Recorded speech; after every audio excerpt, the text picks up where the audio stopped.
He estado volando como piloto de avioneta en Alaska durante los últimos 5 años más o menos. Es un trabajo bastante bueno para la persona adecuada. No creo que haya que remarcar que para esto se debe ser un piloto bastante hábil, sobre todo de aviones pequeños y ligeros, pero además se requiere una personalidad especial. Yo diría que es bastante importante tener la cabeza fría y no tener tendencia a dejarse llevar por el pánico en situaciones estresantes. No me refiero a los que buscan emociones fuertes, ni a los que no tienen un sano respeto por la muerte. Esa gente no suele durar mucho en este negocio. Solo digo que hay que ser capaz de dejar a un lado los miedos cuando se está en el meollo del asunto. Yusan, si algo va mal, necesitas tener la cabeza despejada. Siempre puedes volver a vomitar o desmayarte una vez que vuelvas a estar a salvo en tierra. He tenido mis sudores fríos de pie en una pista congelada después de un roce cercano con la muerte. Vengo del sur de Florida, donde pasé gran parte de mi tiempo haciendo vuelos charter en un pequeño Beechcraft bimotor.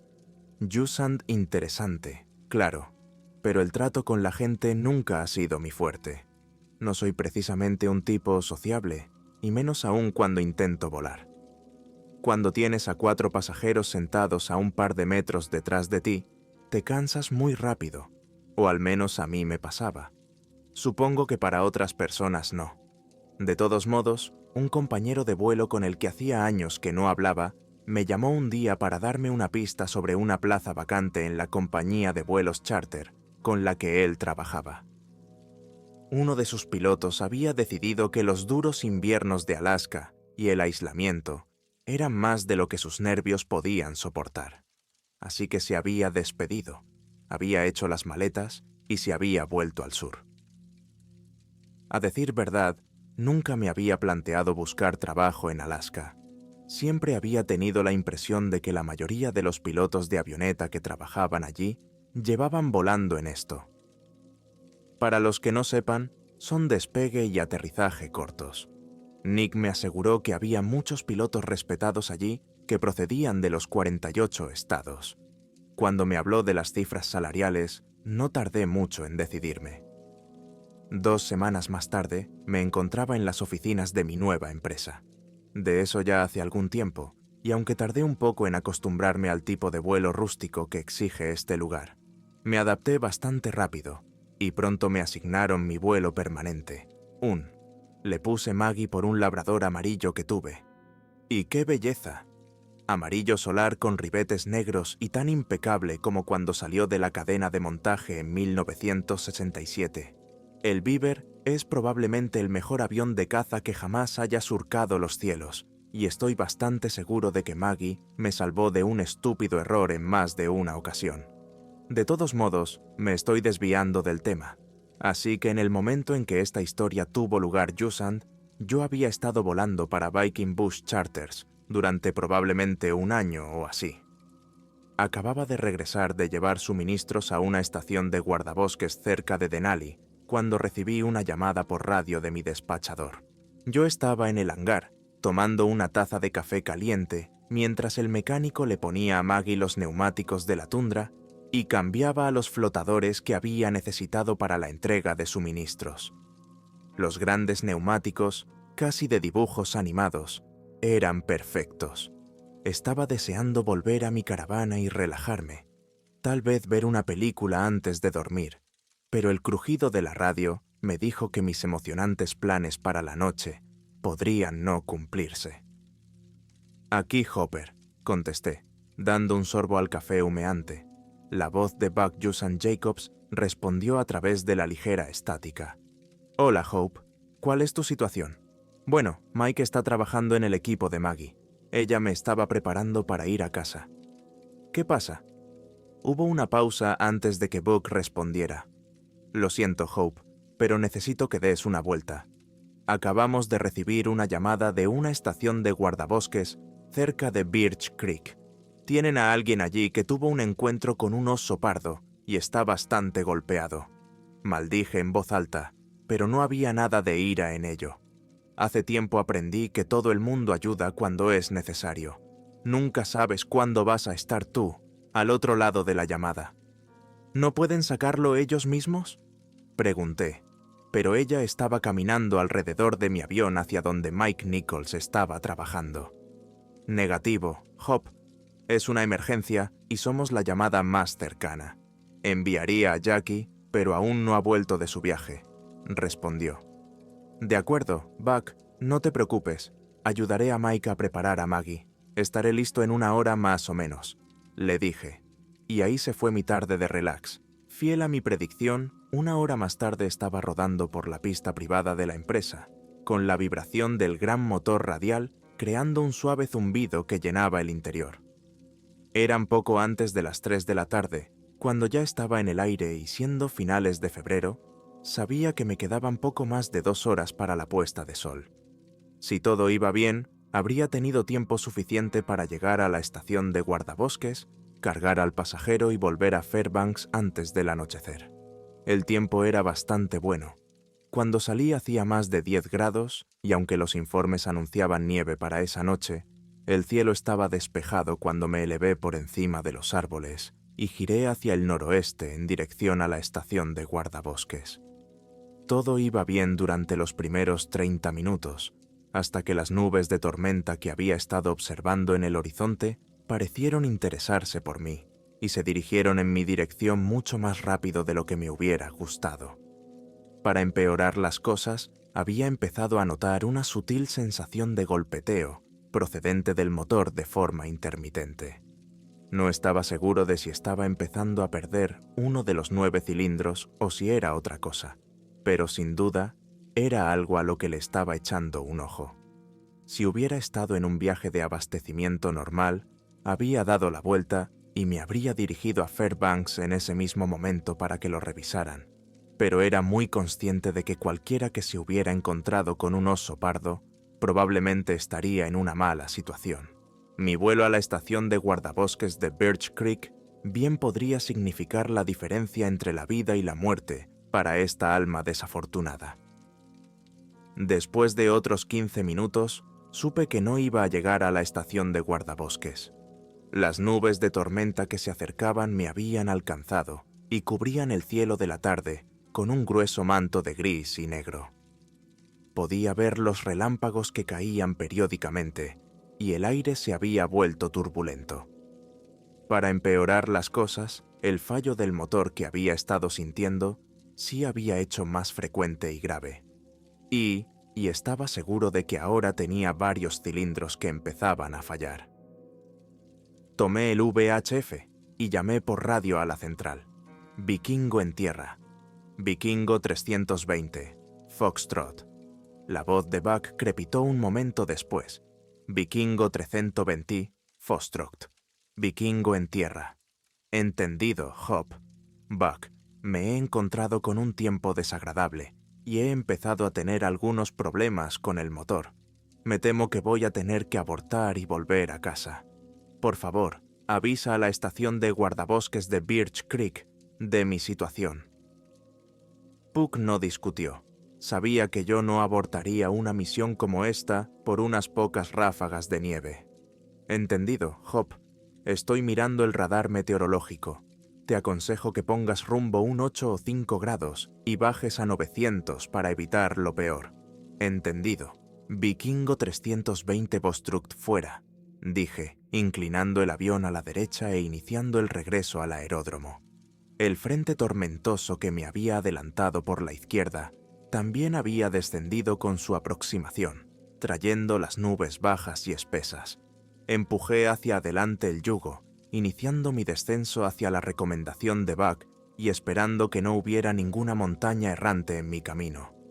5 minutos más tarde, estaba luchando con el viento por el control de Maggie, y ahora estaba casi en una condición de whiteout, confiando casi exclusivamente en mis instrumentos para la navegación. Las turbulencias eran cada vez más intensas y la avioneta se movía de un lado a otro como una cometa en un vendaval. Más de una vez, el quejido de las alas me hizo preguntarme si la tormenta estaba empujando a Maggie más allá de su zona de confort y poniendo a prueba los límites de su fuselaje. Descendí un poco más hasta los 500 pies, consciente de que estas condiciones de escasa visibilidad estaba tentando a la suerte con el terreno. Sin embargo, el aire era un poco más limpio en la posición en la que estaba, y la visibilidad un poco mejor, pero seguía sintiendo el impacto y sabía que tendría que volver a subir muy pronto para despegar. Yusand, un desconcertante chasquido metálico por encima de mi cabeza, atrajo mi atención momentáneamente, y en ese momento tomé la decisión de que tenía que encontrar un lugar donde aterrizar y esperar a que pasara la tormenta lo mejor posible. Los árboles que había debajo de mí empezaban a ser visibles a esta altitud, y sus picos atravesaban la capa de nubes bajas y la espesa nevada como garras fantasmales que se alzaban desde las profundidades de alguna tumba abisal para arrastrarme hacia abajo. El mayor problema al que me enfrentaba ahora era encontrar un lugar adecuado para aterrizar con seguridad. Sabía que los vientos me habían desviado de mi ruta y no estaba tan familiarizado con esta zona como con la mayoría de las que había sobrevolado. No conocía ninguna pista de aterrizaje cercana y solo rezaba por encontrar un claro lo suficientemente grande para acomodarla. Y otro fallo de motor, peor esta vez. Esta vez, el zumbido tenso de la radial se apagó por completo durante medio segundo antes de reanudarse. Y por primera vez, desde que había llegado a Alaska, me di cuenta de que existía una posibilidad muy real de no llegar a casa. Si el motor se apagaba por completo en lo que ahora era un fuerte viento de cola, mi velocidad aerodinámica caería rápidamente hasta que una de mis alas se dañara, y cuando eso ocurriera, el Beaver volcaría y yo caería de picada al suelo en una espiral mortal irrecuperable. Podrían pasar meses o años antes de que descubrieran mis restos en el desierto. Consideré la posibilidad de girar contra el viento para mantener la mayor velocidad posible en ese caso, Yusand, pero las ráfagas eran tan fuertes que me daba miedo intentarlo. Me disponía a avisar por radio a Buck del empeoramiento de mi situación cuando las densas nubes se separaron brevemente delante de mí. En ese instante pensé que me había tocado la lotería más importante de mi vida. Justo delante de mí, a un cuarto de milla, estaba la inconfundible forma rectangular de una pequeña pista de aterrizaje. Yusand estaba cubierta de una capa de nieve que esperaba que no fuera demasiado profunda, pero era mi única salvación, un salvavidas que no me atrevería a rechazar. Rápidamente ajusté mi aproximación y coloqué los flaps mientras me dirigía hacia ella.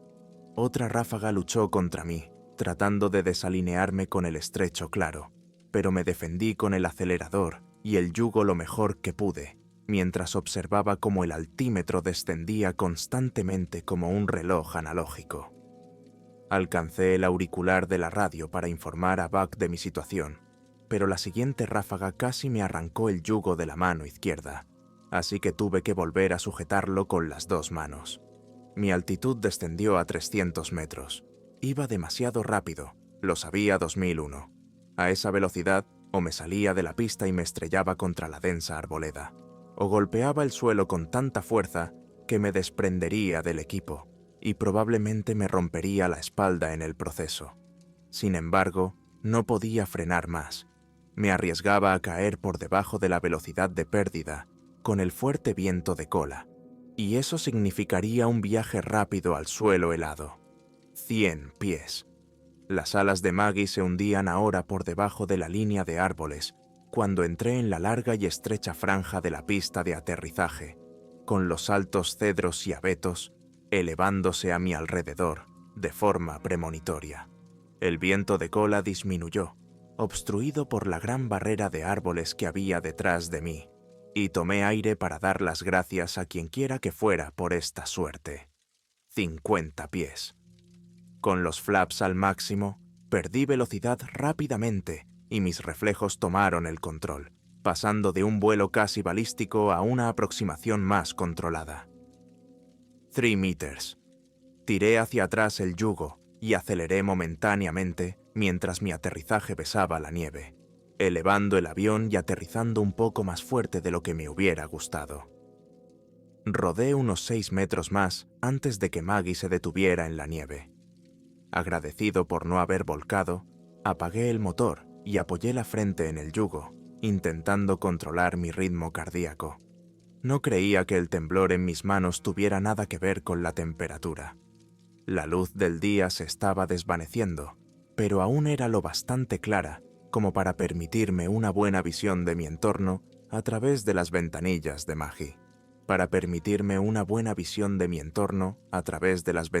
de Maggie. Me encontraba en medio de lo que supuse que era una pista de aterrizaje, ya que las líneas de árboles a ambos lados parecían estar más o menos a la misma distancia de mí. Aquellos árboles eran aún más imponentes estando en el suelo.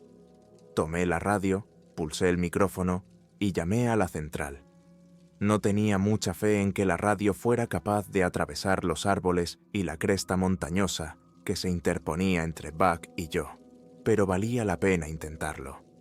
Tras un largo momento de estática, volvió a intentarlo, pero con los mismos resultados. Era dudoso que pudiera conseguir una señal hasta que pasara la tormenta, e incluso entonces no lo creía probable, a menos que pudiera conseguir que Maggie volara de nuevo. Tras un momento de deliberación, un suspiro resignado, saqué la baliza localizadora de emergencia del bolsillo y la activé. La unidad emitiría una señal de socorro junto con mi ubicación al servicio de vigilancia. Sabía que la ayuda tardaría al menos un día en llegar, pero cuanto antes enviara la llamada, antes podrían localizarme. Eché otro vistazo por las ventanillas del fuselaje. Si había una pista de aterrizaje, esto significaba la posibilidad, jusant, de que hubiera alguien cerca. No creía que hubiera una estación de guardabosques por aquí, pero había suficientes cabañas de caza y granjas, así que había una posibilidad decente de que pudiera encontrar refugio. El interior del avión aún estaba caliente, pero sabía que no duraría mucho con este tiempo, sobre todo cuando se acercaba la noche. Me desabroché el cinturón y volví a subir por los asientos a la zona de carga Yusan, donde puse mi pesado abrigo y me eché al hombro mi mochila de emergencia. Agarré mi fusil de soporte, situado detrás del asiento del piloto, y abrí la puerta de carga. Una ráfaga de viento ártico me golpeó en la cara. Entrecerré los ojos y me puse rápidamente las gafas y la capucha antes de dejarme caer sobre la pista cubierta de nieve. Cerré la puerta de carga y rodé la parte trasera del avión, parándome en los surcos dejados por las ruedas de Maggie y girando lentamente en círculo mientras intentaba distinguir cualquier indicio de presencia humana.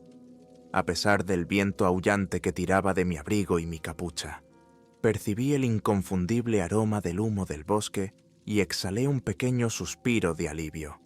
Al menos sabía que no estaba solo, aquí fuera. Mientras escudriñaba a mi alrededor, mis ojos se posaron en lo que parecía un pequeño cobertizo en el extremo oeste del claro Jusant, y me moví con toda la velocidad que me permitía la nieve.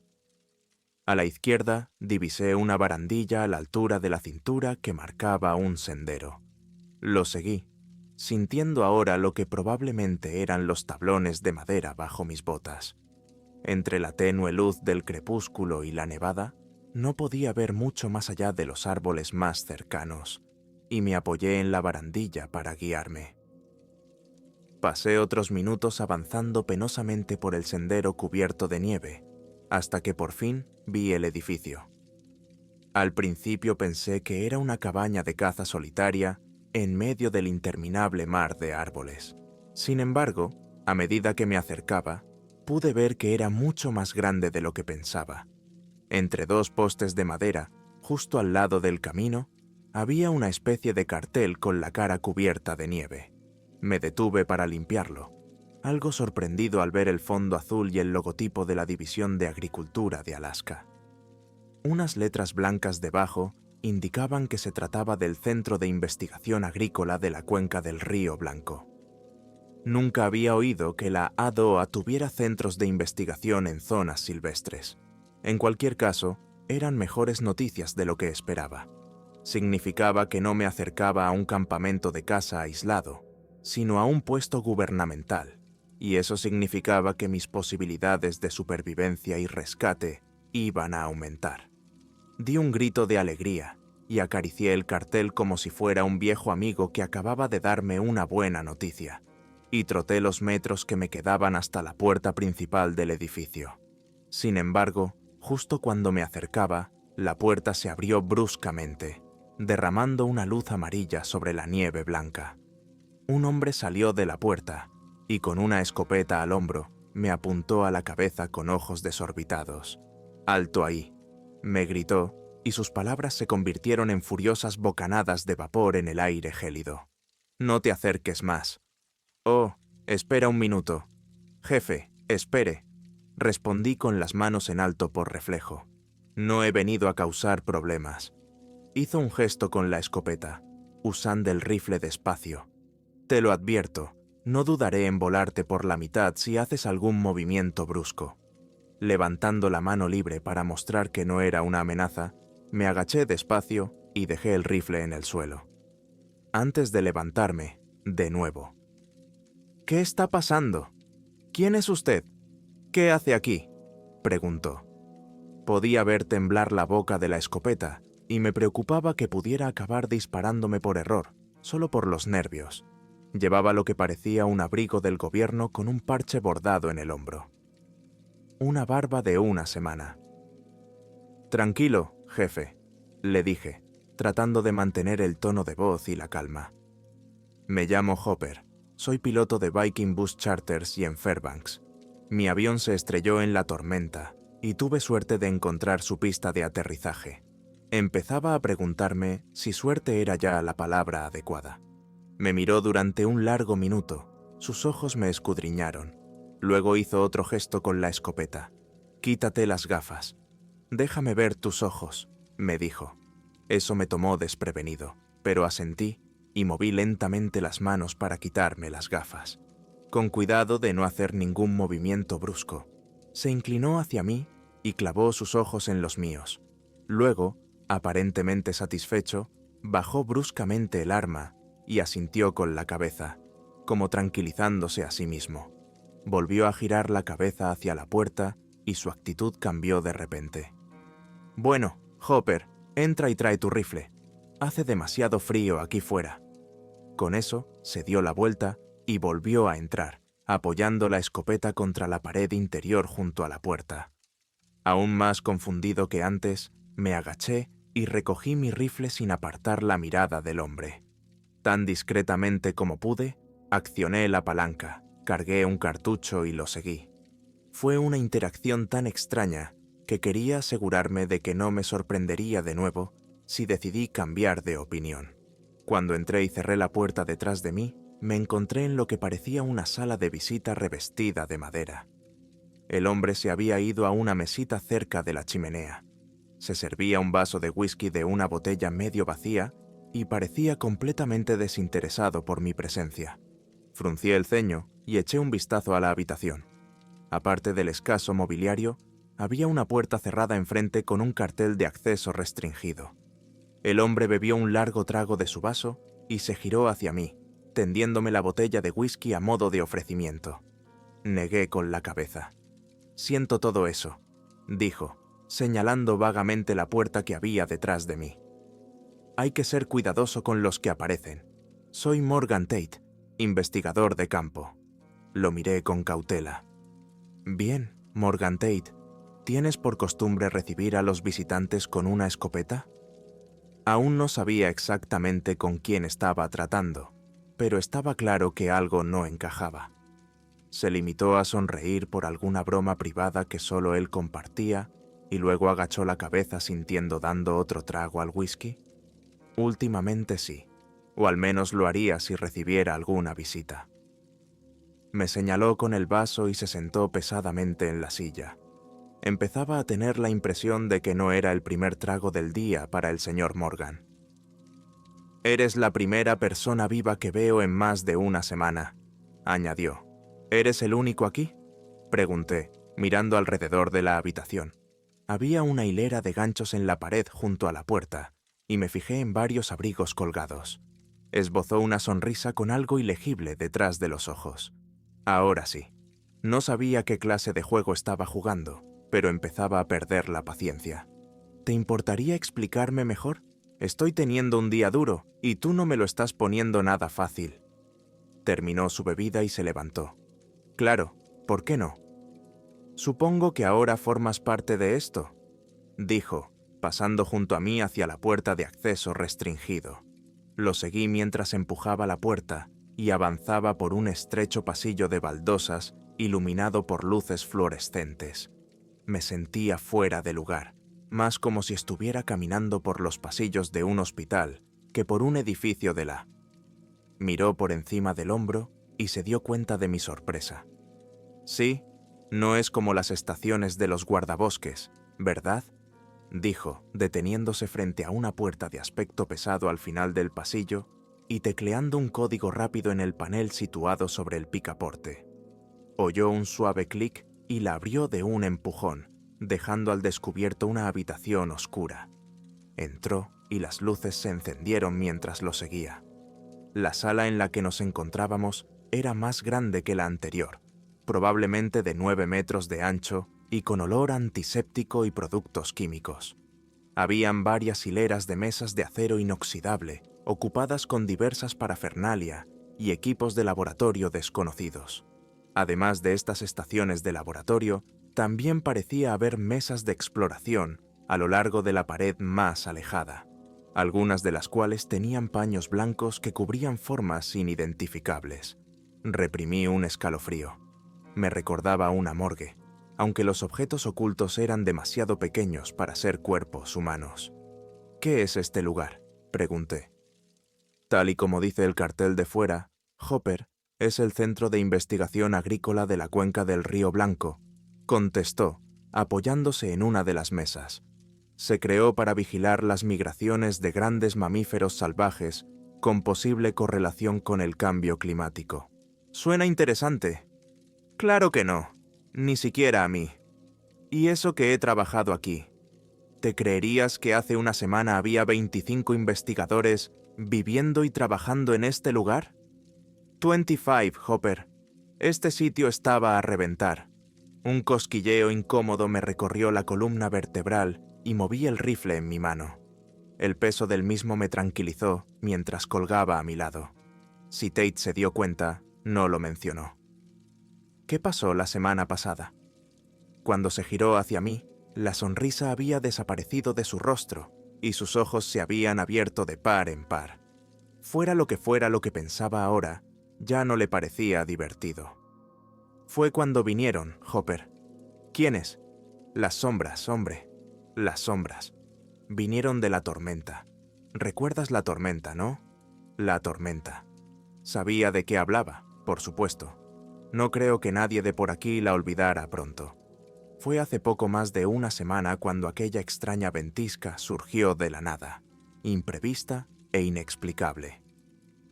Lo que había empezado como una mañana despejada e inusualmente cálida, acabó sepultándonos con casi medio metro de nieve.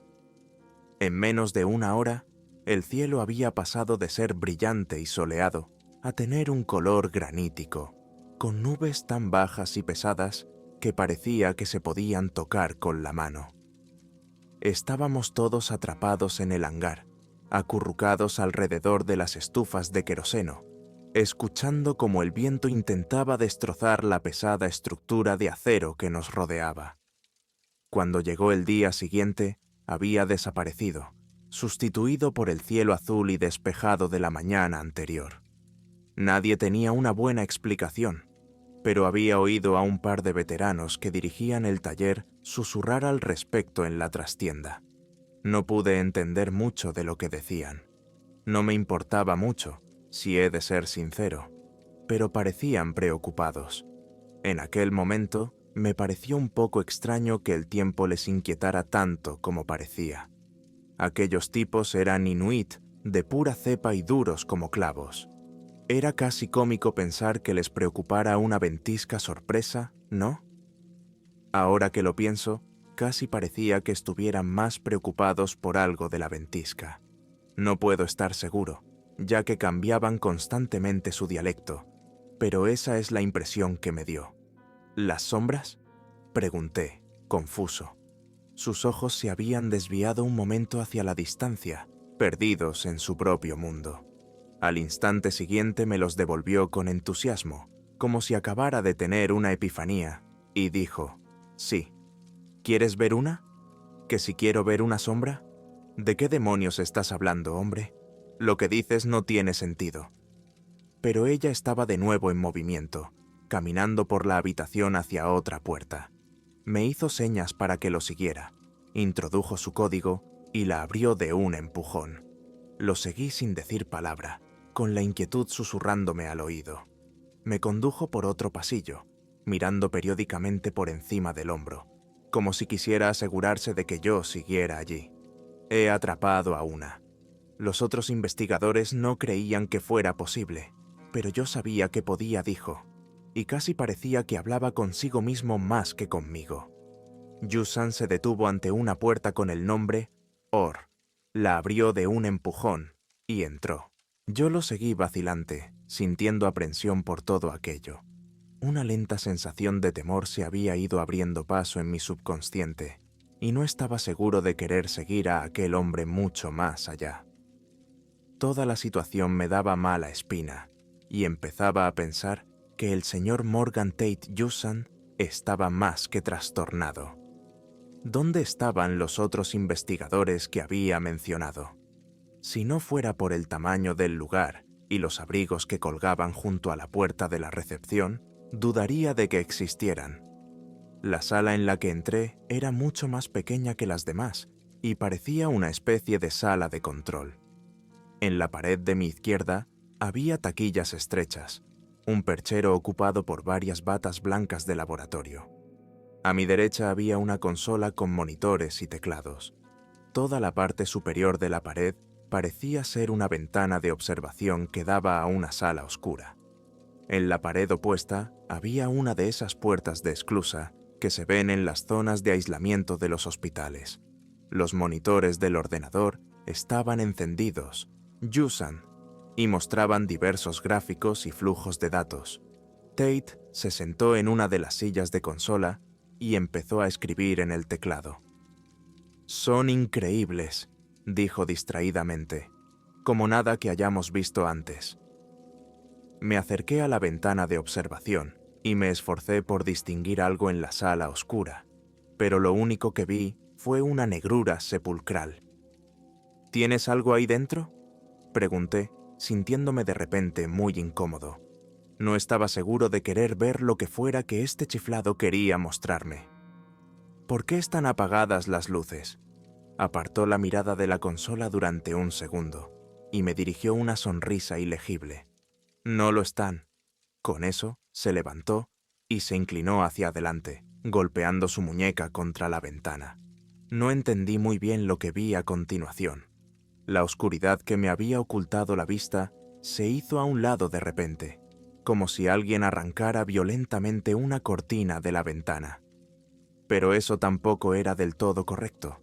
Fue más fluido en su movimiento brusco, casi como el humo siendo arrastrado por un extractor increíblemente potente e invisible.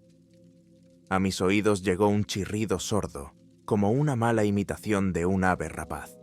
Supuse que la sala de observación estaba insonorizada, o casi, y me pregunté qué intensidad debía de tener aquel aullido para que llegara a mis oídos. Me incliné más hacia la ventana, mirando hacia arriba y a la izquierda, hacia donde había desaparecido la oscuridad, pero no pude ver ningún vestigio de ella. Entonces miré el resto de la habitación y lancé un jadeo involuntario ante el horror que vi. Una docena de cadáveres yacían esparcidos por el interior de la habitación, pero ya no eran cadáveres. No eran más que esqueletos todavía vestidos con las ropas que llevaban cuando cayeron. La mayoría estaban intactos, aunque algunos se habían desparramado al golpear el suelo. Los huesos estaban despojados de todo resto de carne que pudieran quedar en ellos. «¿Pero qué?», dije con repulsión y conmoción. apenas por encima de un susurro. Tate asintió emocionado. «Es increíble, ¿verdad?» Los demás se fueron, pero pude atraer a 2 de ellos a la sala de espera y atraparlos allí. Di un paso atrás, sintiendo que se me revolvía el estómago, y volví una mirada incrédula hacia el hombre. Pero los cuerpos volvió a sentir, casi con impaciencia. Así es como los atraje. La mayoría de los investigadores que quedaban huyeron para esconderse. Verán, necesitan comer, cazar. No pueden sobrevivir sin sustento, no más que tú o yo. Al principio había 2, pero cuando se acabó la comida, se atacaron entre sí y ahora solo queda uno. ¿La comida? ¿Te refieres a esa gente? Apreté la empuñadura de mi rifle y di un paso atrás para poner un poco de espacio entre los 2. Cuando las sombras aparecieron en la oscuridad de la tormenta, unos cuantos de ellos pudieron colarse en el edificio antes de que nos diéramos cuenta. Se llevaron a la mitad de los investigadores esa noche. Se esconden y esperan el momento oportuno. Evitan la luz. Creo que los debilita, pero en la oscuridad se detuvo y vi que en sus labios se dibujaba una sonrisa incómoda, casi de admiración. En la oscuridad es donde riben. Es allí donde prosperan, donde reinan.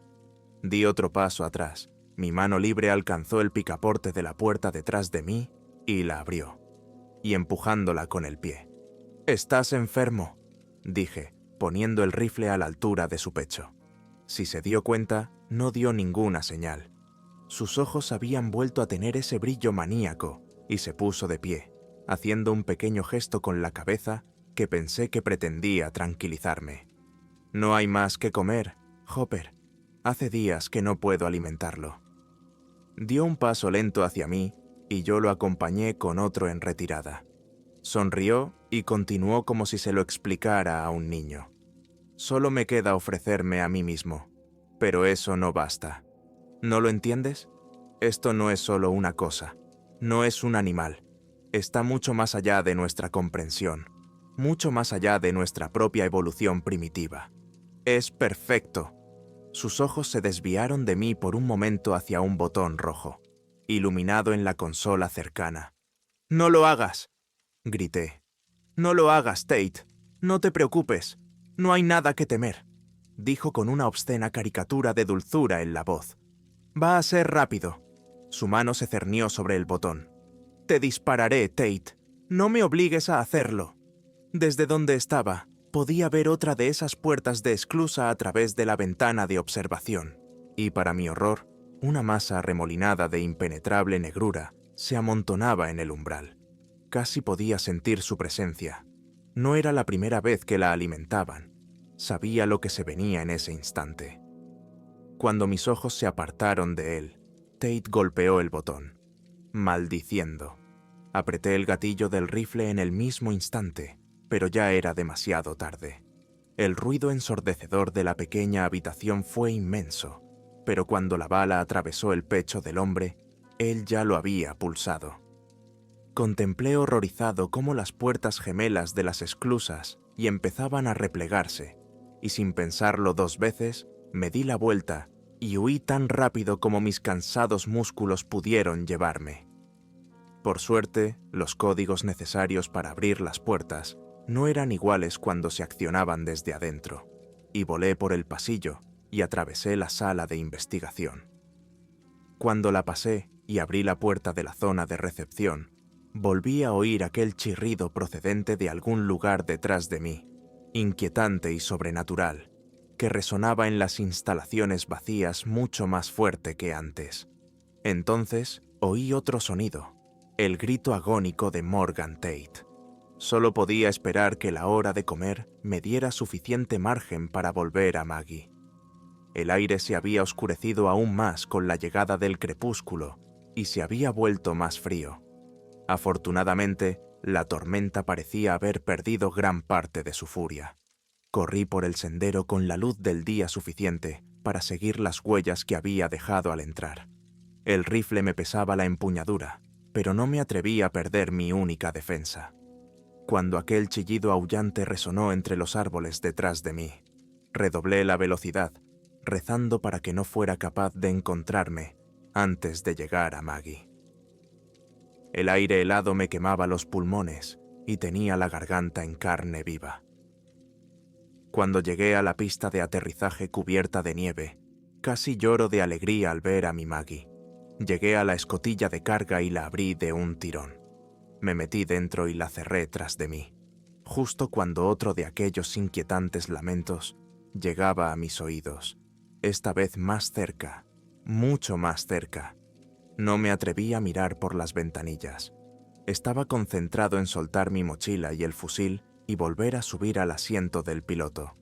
Me abroché el arnés y mis manos danzaron sobre los mandos. El procedimiento de arranque se convirtió en algo natural. Batería principal, Jusant encendida. Selector de combustible al centro. Palanca hacia adelante.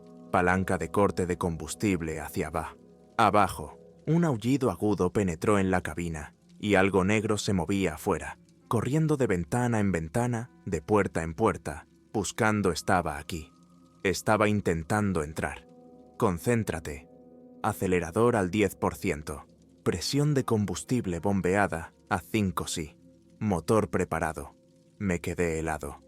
De repente, mi parabrisas se había vuelto completamente negro, envolviéndome en la oscuridad.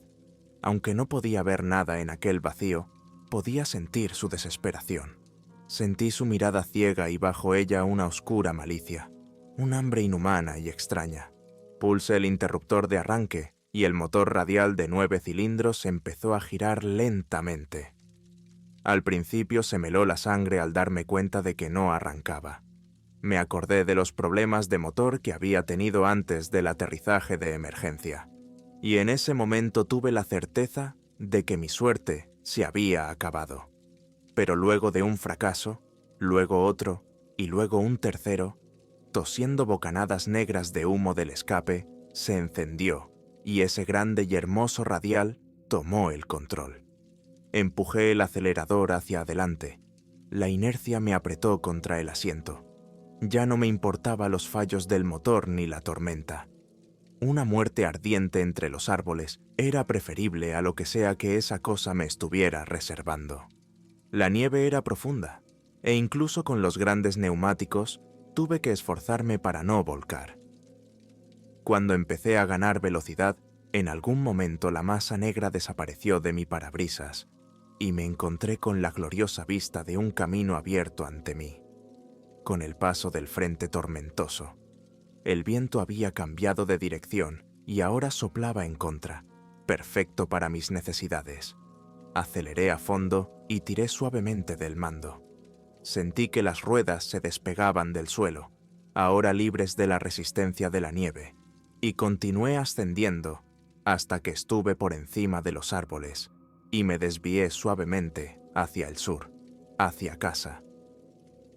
Al pasar por encima de la pista de aterrizaje, me pareció distinguir una forma negra en el suelo, estirándose y serpenteando tras de mí en su inútil persecución antes de perderla entre los árboles. El motor volvió a fallar después de otros 10 minutos. De vuelo, pero Maggie me llevó de vuelta a un lugar seguro. Siempre cuidaba de mí. Narpa ni Midam. Más tarde, estaba de vuelta en tierra en Fairbanks y rodando hacia el hangar. Yusan detuve la avioneta a las afueras, la apagué, me desabroché el cinturón de seguridad y bajé con cuidado a la pista, donde mi cuerpo se debatía entre vomitar o desmayarse. A estas alturas, no me importaría sufrir cualquiera de las dos cosas. Mike Nichols salió corriendo del hangar al oír que me acercaba y me ayudó a estabilizarme. Jesús, Job, nos has dado un susto. Sonrió amablemente. Debió de ser un vuelo infernal. Parece que hubieras visto un fantasma. Solo pude asentir y avanzar a trompicones hacia el calor del hangar, agradecido por su ayuda. Justo antes de llegar a la puerta de servicio, se detuvo y miró a Maggie. Book me dijo que tenías problemas con el motor, pero no dijo nada de un incendio. Fruncí el ceño y negué con la cabeza. No hubo ningún incendio. Perdí algunos cilindros. Se quedó allí un momento más, con una expresión extraña en la cara. antes de abrir la puerta y acompañarme al interior. Ah, qué raro. Me pareció haber humo negro debajo del capó del motor justo después de que lo apagaras. Jusant, y recuerden que les ha hablado la voz de la oscuridad y hasta pronto.